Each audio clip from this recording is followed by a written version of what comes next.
ان صورتوں میں امتحان کب ہے اور ان صورتوں میں عذاب الہی کب ہے، اسی کو سمجھنا ہے۔ اور آج کے حالات میں اس چیز کو سب سے زیادہ سمجھنے کی، اپنانے کی، عمل کرنے کی ضرورت ہے۔ اللہ تعالی ہمیں صحیح صحیح سمجھنے کی، سننے کی، عمل کرنے کی توفیق عطا فرمائے۔ اگر کوئی شخص ان صورتوں میں سے کسی ایک صورت میں گرفتار ہے، کیا معنی؟ بھوک اس پہ طاری ہے، غربت اور افلاس نے ڈیرے ڈالے ہوئے ہیں، یا اس پہ بیماری مسلط ہے، یا اس پہ قحط سالی، اس معاشرے میں قحط سالی مسلط ہے، یا اس معاشرے میں ان افراد پہ جان اور مال کے نقصان مسلط ہیں، اگر ان تمام صورتوں میں معاشرے کی، افراد کی، بندوں کی اپنے خالق و مالک کے ساتھ پوری محبت ہے، اپنے خالق و مالک کی طرف پورا متوجہ ہے، احکام الہیہ میں، اطاعت الہیہ میں کمی نہیں آنے دے رہا، بیمار ہے لیکن پھر بھی خالق و مالک کے ساتھ تعلق مضبوط ہے، تنگ دست ہے پھر بھی اپنے خالق و مالک کے ساتھ وفاداری نبھا رہا ہے، بھوک اور افلاس ہے، غربت ہے، جوان بچوں کے جنازے اٹھ گئے ہیں، پیداوار میں کمی آ گئی ہے، سارے کے سارے حالات میں مبتلا ہو کے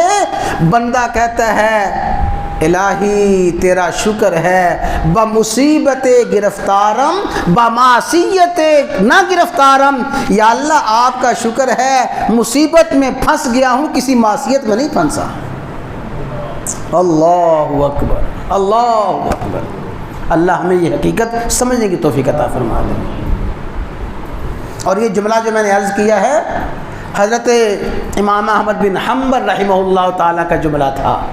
جب خلیفہ معتصم باللہ نے بغیر کسی جرم کے آپ کو کوڑے آپ پہ برسانا شروع کیے اور جیل میں گئے اور انتہائی پریشانی اور غم آ گیا، امام احمد بن حنبل رو کے فرمایا کرتے تھے الہی شکر ہے با مصیبت گرفتارم با معصیت نہ گرفتارم، یا اللہ مصیبت میں آ گیا ہوں، معصیت میں نہیں آیا، یا اللہ یہی تیرا شکر ہے۔ جس بندہ مومن کی کیفیت یہ ہو، یا اللہ تیرا شکر ہے بھوک تو آ گئی ہے، تو نے مجھے حرام سے بچایا ہوا ہے، یا اللہ تیرا شکر ہے بیماری تو آ گئی ہے لیکن یا اللہ تو نے مجھے نماز کی توفیق عطا فرمائی ہوئی ہے، یا اللہ تیرا شکر ہے میرے جوان بچے کا جنازہ اٹھ گیا ہے، یا اللہ تیرا شکر ہے کاروبار ختم ہو گیا ہے، لیکن مولا میں آپ کی رضا پہ راضی ہوں، یا اللہ آپ کے اطاعت اور آپ کی اطاعت اور فرما برداری میں یا اللہ قائم اور دائم ہوں۔ فرمایا وبشر الصابرین، جو لوگ ان آزمائشوں میں گھرتے ہیں اور گر کے بھی صبر اور گر کے بھی اپنے ایمان پہ قائم رہتے ہیں، الذین اذا اصابتہم مصیبہ، ان کو جب بھی کوئی پریشانی آتی ہے، مصیبت آتی ہے، قالوا انا للہ وانا الیہ راجعون، فوراً کہتے ہیں ہم بھی اللہ ہی کی ملکیت ہیں، ہمارا سب کچھ اللہ ہی کا ہے، آج بھی اللہ کا ہے، کل بھی اللہ کا تھا، ہمیشہ ہمیشہ اللہ کا رہے گا۔ کیا معنی؟ سنیں پریشانیاں، مصیبتیں، آزمائشیں آ گئی ہیں، ہر مصیبت میں، ہر آزمائش میں فوراً اللہ کی طرف توجہ چلی جاتی ہے، فوراً اللہ کی طرف توجہ چلی جاتی ہے۔ اگر ایسی کیفیت ہے تو سمجھ لیں یہ ساری کی ساری صورتیں عذاب نہیں بلکہ امتحان اور آزمائش ہیں، اور یہ آزمائش اور امتحان پھر بندے کو اللہ کے اور قریب کرتے جاتے ہیں، بندہ اور معاشرہ پاک ہوتا جاتا ہے۔ لیکن میرے بھائیوں خدا نہ خواستہ